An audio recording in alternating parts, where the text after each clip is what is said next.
Hello and welcome to my spooky story.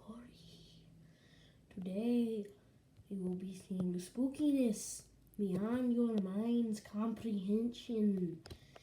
Yes, beautiful. Yep, today we're doing spooky stories. Creepy and spooky, I guess. Well, it's just going to be one spooky story. I don't know if I'll do another one or not.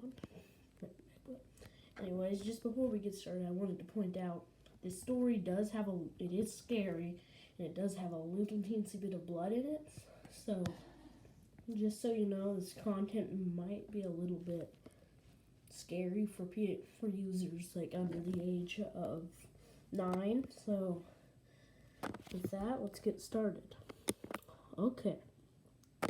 So, once upon a time, there was a family that went camping, and they were driving in their car to their campsite at about 8 p.m.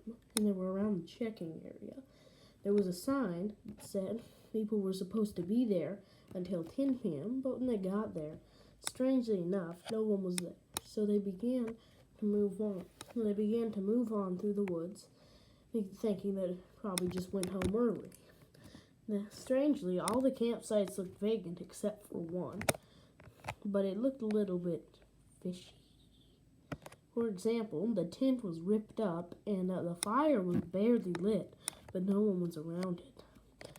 So, they went and checked the tent. Sure enough, it was all ripped up and no one was inside. It looked like it had been made by knife marks, but they couldn't be sure. They went over to inspect the fire. It was still barely lighted, but below it, you could tell that it was about to go out.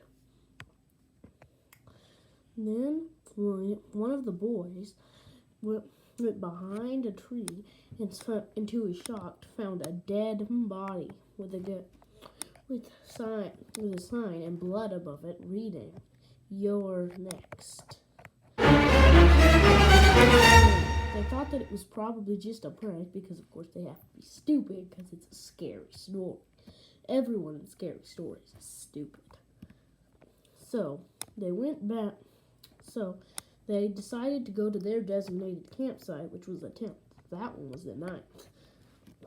When they drove into it, they set up their tents. Since it was late by that point, they went to bed, having eaten dinner in the car. They had also brought along their dog named Ryder. He was chained up outside. Around 12 p.m. in the middle of 12 a.m. in the middle of the night, Ryder began to bark. The family didn't think much of it and yelled for him to be quiet and went back to sleep. They were woken up again around 2 a.m. This time, he was barking more intensely and loudly, so intense that one of the same boy that had found the bloody message and dead body went outside to check on him. The dog was not there. The chain was broken, and there were dog footprints and human footprints leading away. Strangely, the dog and human footprints were both bloody. He woke the rest of his family up, and since they loved their dog, and because they were stupid, they went to try and chase after him. So they did, and eventually they found an old, beat-down shack. And next to that shack, there was a grave mark. And strangely enough, it said, "Ryder." They began to run back, but from outside of a log,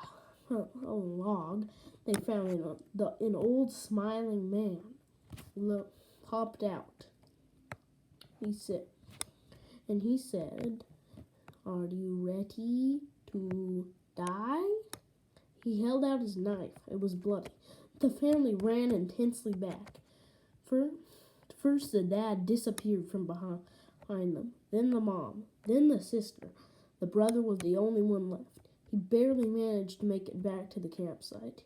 He waited out the night barely and then went back into the forest trying to search for his family. Eventually, he managed to get back to the old dirt shack, or beat-down shack, whichever one you would like to call it.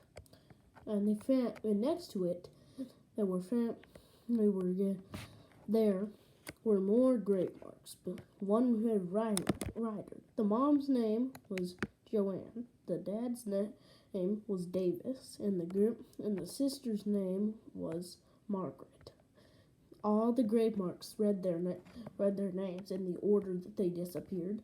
Suddenly, he fell into one of them. He felt the dirt closing in around him, and before he knew it, the last face that he ever saw was the old smiling man. The end.